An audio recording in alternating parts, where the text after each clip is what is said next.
여러분들 반갑습니다. LNF 분석해 보도록 하겠습니다.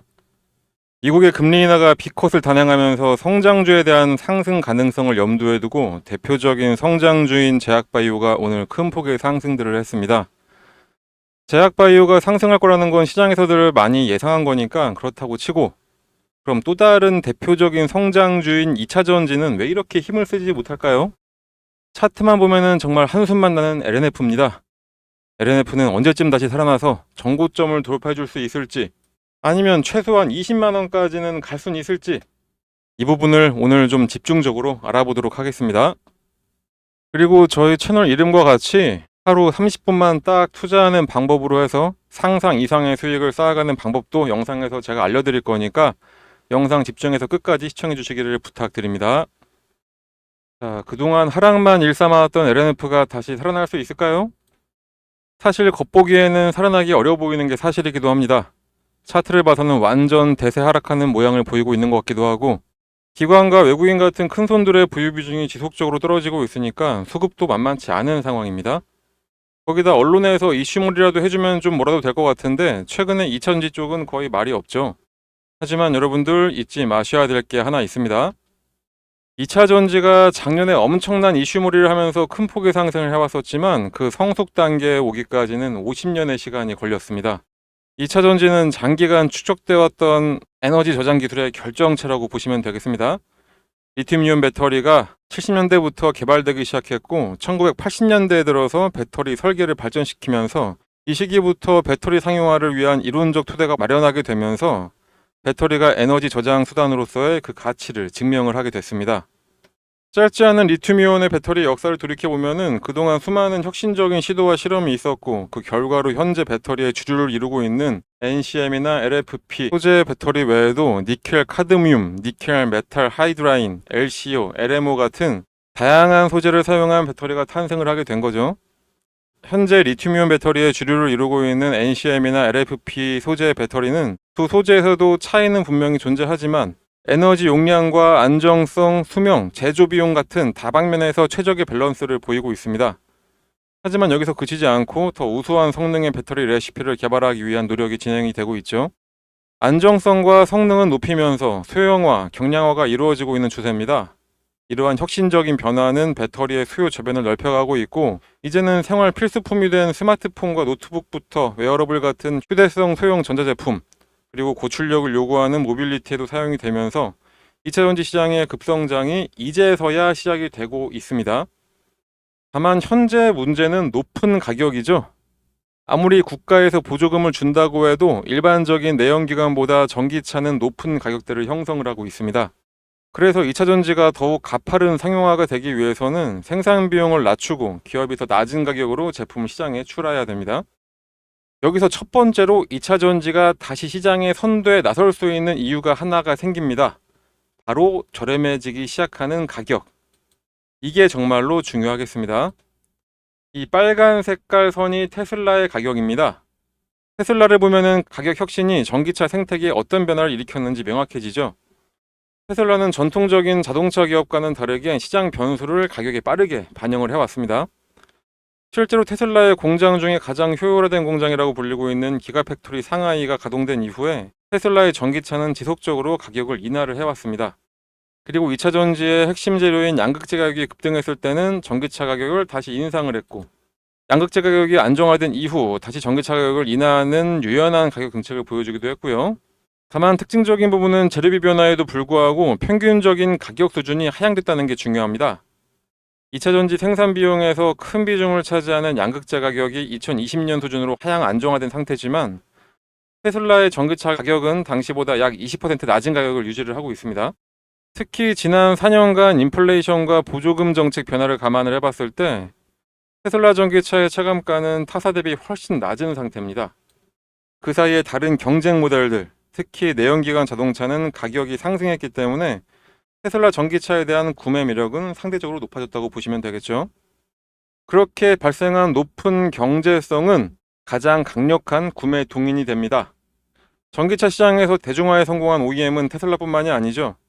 중국에서도 가장 초기에 전기차 사업에 진출한 니오 등의 회사들이 대중화에 성공한 수많은 OEM 업체들이고요. 이제 전기차의 경제성은 테슬라만이 가진 독립변수는 아니고 전기차 산업에 내재된 상수가 된 셈입니다. 그리고 전기차의 경제성이 높아진 근본적인 배경은 전기차 생산 비용에서 대략 한 40%를 차지하는 2차 전지 가격의 하락에 있습니다. 이제 성숙 단계에 접어들고 있는 2차 전지는 시장에서 향후 대량 생산을 바탕으로 연평균 5.2%의 하락이 예상될 정도로 높은 경제성까지 갖추게 되겠습니다. 그리고 두 번째는 바로 패러다임의 전환이 되겠습니다. 시장을 이기는 정책은 없다고는 합니다. 하지만 전 세계에서 내연기관 차들은 근미래에 퇴출되는 수순을 밟고 있죠. 그렇다고 해서 단지 정책 변화 하나로만 모든 전기차로 바꿀 수 있을까요? 올해 들어서 나라별로 내연기관에 대한 퇴출 시기를 조금씩 늦추고 있습니다. 바로 그 경제성 때문이죠. 팬데믹 이후에 안정은 되고 있다고는 하지만 전 세계의 고금리 고물가는 마찬가지였었고, 그러다 보니까 소비자는 조금이라도 더 저렴한 자동차를 사야 됐고, 생산자는 조금이라도 생산 비용이 절감되는 자동차를 팔아야 됐습니다. 그러니까 시장을 이기는 정책이 없다라고 하는 거겠죠?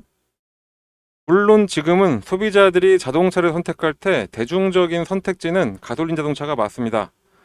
하지만 최근 몇 년 동안 전기차나 하이브리드 자동차도 기술과 발전을 거듭을 하면서 가격과 성능이 동시에 향상이 되고 있습니다.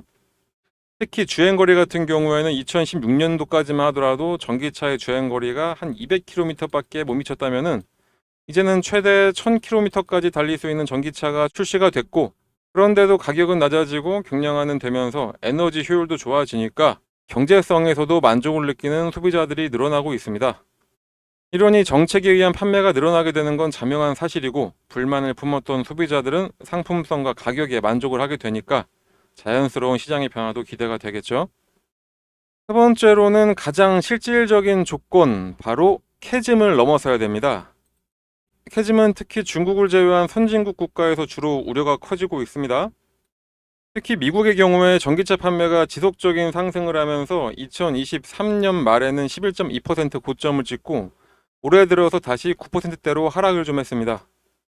급격한 시장 변동으로 인한 자동차 OEM부터 2차 전지 소재까지 전기차 밸류체인 전반의 해외 공장 증설 계획이 이것 때문에 변경이 되고 있죠. 사실 요 캐즘의 원인은 복합적입니다. 신기술에 대한 소비자의 이해와 수용력, 그리고 산업, 인프라, 정책 변화 등등이 서로 연결되어 있기 때문에 어느 하나의 원인을 특정하기는 어렵습니다. 하지만 가장 큰 원인은 바로 미국의 IRA 규정 변화라고 판단이 됩니다. 이 규정 변화의 핵심은 바로 중국을 시장에서 제외시키겠다는 거였죠.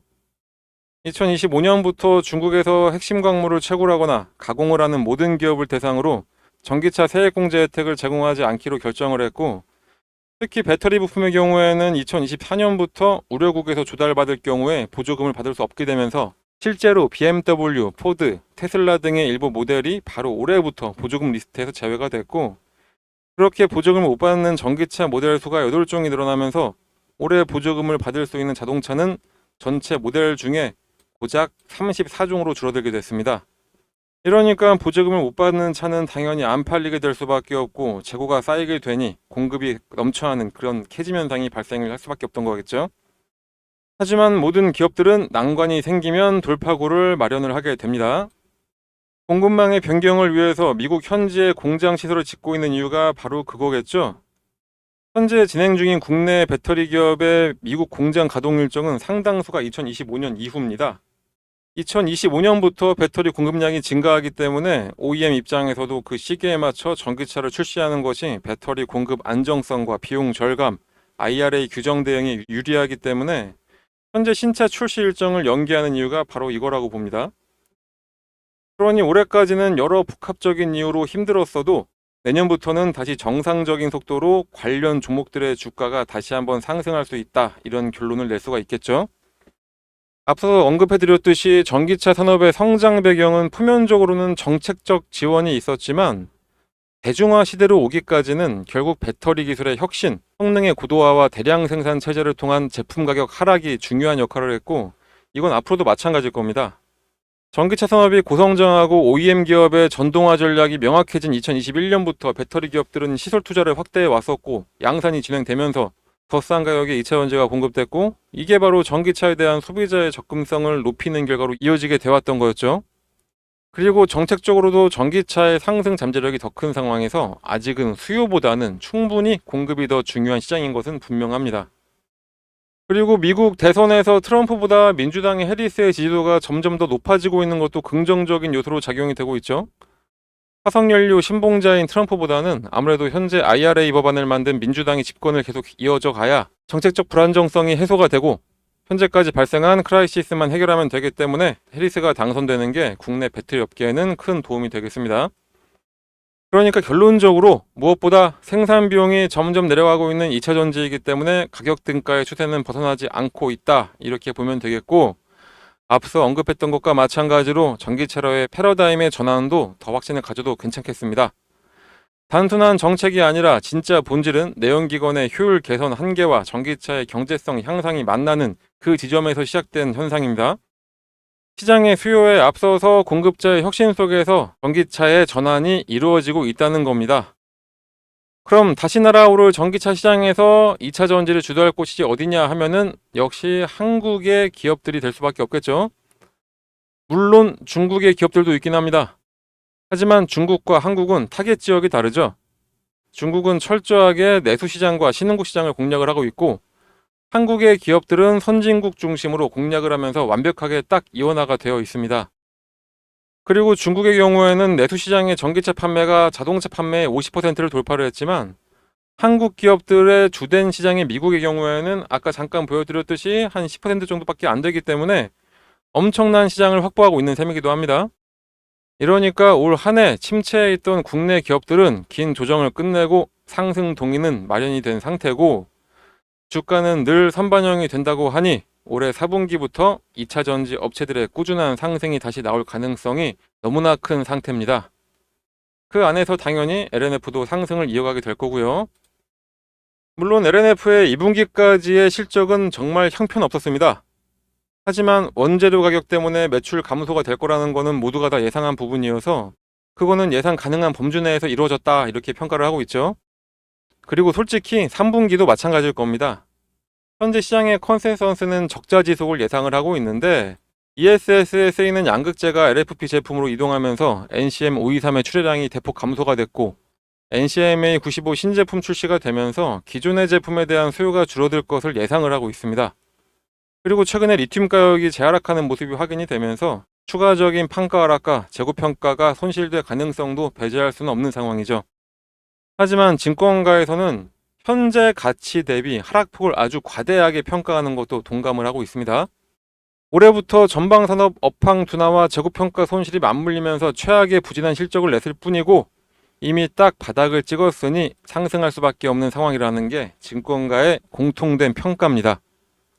자, 분명히 LNF 현재 상황 어려운 거 맞습니다. 그렇다고 언제까지 손 놓고 지켜보고만 있어서는 안 되겠죠. 우리는 항상 수익을 추구하는 투자자들입니다. 그러니까 수익을 얻는 투자를 진행을 하셔야 되겠죠. 아마도 LNF를 근 1년 내에 매수하시고 여전히 보유 중이신 분이라면은 모두가 다 본의 아니게 장기 투자를 하고 계실 겁니다. 워낙에 많이 하락을 했으니까요. 손실 중이신 분이라면은 그 손실을 만회할 수 있도록, 그리고 혹시 언제쯤 매수하면은 큰 수익을 가져갈 수 있을지 궁금하신 분들까지, 이런 모든 분들을 대신해서 저희가 언제 어떻게 매수하고 매도해야 될지 알려드리도록 하겠습니다. 상단에 나와 있는 번호로 요 숫자 7만 딱 써서 문자를 하나 발송해 주시면은 저희가 만들어 놓은 이 투자 전략을 무료로 드리도록 하겠습니다. 그러니까 부담 갖지 마시고 그냥 딱 숫자 7이라고만 작성해서 문자 하나만 발송하시면 되겠습니다. 어느 타이밍에 물타기를 해야 되는지, 새로운 매수를 언제 해야 되는지, 그리고 얼마까지 보유하고 있다가 매도를 해야 되는지, 그 금액과 타이밍을 모두 다 무료로 알려드리는 거니까 부담 갖지 마시고 남들보다 빠르게 대응하셔서 꼭 최소한의 손실 그리고 큰 수익 가져가시길 바랍니다. 그리고 정말 중요한 거 한 가지 더 말씀드리면은, LNF에 대한 대응도 대응이지만 문자 보내주시는 분들께는 저희가 매일 오전 장 시작 전에 당일 상승할 종목 또는 전일 마감 전에 내일 상승할 종목을 얼마에 매수를 해서 얼마에 매도를 해야 되는지, 이것도 함께 문자로 보내드리고 있습니다. 시장이 아무리 어렵고 힘들어도 수익 낼 종목들은 많이 있습니다. 기회 놓치지 마시고 꼭 문자 받아서 매매하시길 바랍니다. 이번 달에 추천했던 종목들 몇 개만 보여드리면은 9월 4일 날 저희가 추천했던 샤페론입니다. 매수 가격은 26,000원, 매도 가격은 3,000원. 딱 38분 동안 투자해서 수익률은 15.38%가 나왔습니다. 다음날 9월 5일 원택 같은 경우에 9시 13분에 6,200원에 매수해서 9시 33분 6,700원에 매도했고 딱 20분 투자해서 8.6% 수익 났습니다. 이게 문자 신청하신 분한테 저희가 발송해드렸던 문자 내용입니다. 뒷자리 4630 사용하시는 분께서 저희한테 구독을 하겠다라고 문자를 보내주셔가지고 다음날 바로 저희가 오전 8시 51분에 이 원택에 대해서 6,200원 매도가 6,700원으로 매도 가격 필히 지켜달라고 하면서 문자 발송해 드렸고요. 그 결과가 바로 이겁니다. 이때 매수해서 이때 매도, 정말 단기간 내에 8.6% 이렇게 수익 내는 거 상당히 어렵습니다, 여러분. 그리고 아까 전에 제가 뭐 구독 이야기도 말씀드렸는데 구독이라고 안 보내셔도 되고 그냥 딱 7만 써서 문자 보내주시면 되겠습니다. 몇 가지만 더 볼까요? 9월 10일 날 추천했던 한농화성입니다. 18,000원에 매수해서 19,800원에 매도를 해라. 이것도 마찬가지로 23분간 수익률 10% 달성을 했습니다. 한농화성도 역시 마찬가지로 문자 나간 거 확인하시면 되고요. 9월 11일 날 추천했던 클리노믹스. 자, 이거는 8분간 수익률이 거의 한 15%. 700원에 매수해서 800원 매도. 더 올라갔지만 욕심부리지 않고 저희가 딱 원칙을 내세운 방법대로만 해서 짧은 시간 내에 수익만 내고 나왔습니다. 클리노믹스도 마찬가지로 9월 11일 날 오전 8시 31분에 문자 발송한 거 확인하시면 되겠고요. 지금까지 4개의 종목을 보여드렸었는데 보여드린 거 모두 다 공통점이 있죠. 바로 주가가 더 오르던 말던 무조건 목표가에 닿으면 그냥 매도를 했습니다. 주식 투자는 이렇게 해야 됩니다. 원칙을 세워놨으면 주가가 더 오르던 말던 그 원칙에 맞게 매매를 해야 됩니다. 근데 이게 너무 힘들죠? 솔직히 매수하는 거 그냥 막 올라가는 거 아무거나 매수 올라타기 너무나 쉽습니다. 그런데 이 매도 타이밍 잡는 게 너무나 힘듭니다. 조금만 더 기다리면 올라갈 것 같은데 그런데 진짜 매도했더니 더 올라서 아쉬움이 남는 경우가 있기도 하고 그런데 반대로 솔직히 매도 타이밍 놓치고 욕심 부리다가 오히려 더 떨어진 적이 많을 겁니다. 솔직히 한번 생각해 보시자고요. 맞을 겁니다. 그런데 저희가 이렇게 원칙을 가지고 매수 매도를 기계처럼 하게 만들어 드리니까 여러분들은 그냥 문자 받으시면은 매수 걸고 매도 가격에 매도 예약만 걸어 놓으시면 되는 겁니다. 너무나 쉽죠? 그렇게 해서 하루에 한 종목씩 평균 10% 정도만 딱 수익을 낸다고 해보면은 예를 들어서 100만 원으로만 시작한다고 하더라도 한 달 뒤에 내 계좌는 여러분들의 상상을 뛰어넘게 됩니다. 100만 원을 투자했을 때 하루 10% 수익을 냈다 이렇게 한번 가정해서 계산을 한번 해보겠습니다. 최초에는 100만 원 수익을 냈으니까 총액은 110만 원 10% 수익이 납니다. 자, 그런데 그 다음 날에는 110만 원 갖다 투자를 했더니 같은 10%를 벌어도 수익률은 21%가 됩니다. 그 다음 날도 마찬가지로 121만 원을 갖고 투자를 했더니 수익률이 33%가 되네요. 자, 그렇게 해서 100만 원을 투자했다가 200만 원까지 가는 게 10%씩만 벌었지만 딱 7일 만에 거의 200만 원까지 도달을 하게 됩니다. 200만 원을 넘기는 순간에는 딱 5일 만에 300만 원까지 가게 되고요. 300만 원을 넘기는 순간 400만 원까지는 4일. 그 이후에는 100단위로 올라가는 게 이틀씩밖에 안 걸립니다. 왜 그러냐? 주식 투자는 바로 복리의 마법을 부리게 됩니다. 같은 10%를 벌어도 매일매일 쌓여가는 수익금 덕택에 수익률과 수익금이 매일매일 달라지게 되는 겁니다. 딱 20일 동안만 욕심 안 내고 10%씩만 벌어봤더니 100만 원으로 시작한 내 계좌가 어느새 수익률은 572% 이상, 수익금은 572만 원이 되면서 거의 700만 원에 육박하는 금액으로 올라가게 됩니다. 그런데 투자금이 1000만 원이라면 6천만 원이 되는 거고 2천만 원으로 시작하면 1억 2천만 원이 된다는 얘기가 되는 거겠죠. 자, 돈은 이렇게 불려나가는 겁니다. 정말로 딱 눈 감고 한 달 영업일수 20일 동안만 저희한테 문자 받아서 여러분들 함께 해보시면 됩니다. 초반에 말씀드렸던 것처럼 저희 채널 이름이 하루 30분 주식입니다. 왜 하루 30분 주식이냐? 저희가 추천하는 종목은 30분 내로 목표 수익 달성하고 청산할 수 있기 때문이죠. 하루 딱 30분만 쓰면 되는데 거기다가 계속 보고 있을 필요도 없고 그냥 예약 걸어놓고 볼일 보고 있으면 알아서 이렇게 수익이 쌓여가는데 문자를 여러분들이 안 보내실 이유가 없겠죠. 그러니까 지금 바로 딱 숫자 7만 써서 문자 보내시면 되겠습니다. 투자 전략이건 급등하는 종목이건 모두 다 무료로 받을 수가 있습니다. 저희가 이제 시작하는 채널이기 때문에 딱 하나 바라는 거는 저희 유튜브 채널의 성장만 바라보면서 영상 올려드리는 거니까 여러분들은 그냥 채널 구독, 알림 설정, 그리고 지금 보시는 영상에 좋아요 하나만 눌러주시면은 저희는 더 바라는 거 없겠습니다. 그러니까 여러분들은 문자 발송하셔서 수익도 챙기시고 그냥 저희 채널 도와준다 생각해 주시고 구독, 좋아요, 알림 설정 요것만 좀 다시 한번 부탁드리겠습니다. 자, 그럼 오늘 영상은 여기서 마치도록 하겠습니다. 여러분들의 성공 투자를 기원하면서 다음 영상에서는 더 좋은 종목으로 돌아오도록 하겠습니다. 영상 시청해 주셔서 대단히 감사합니다.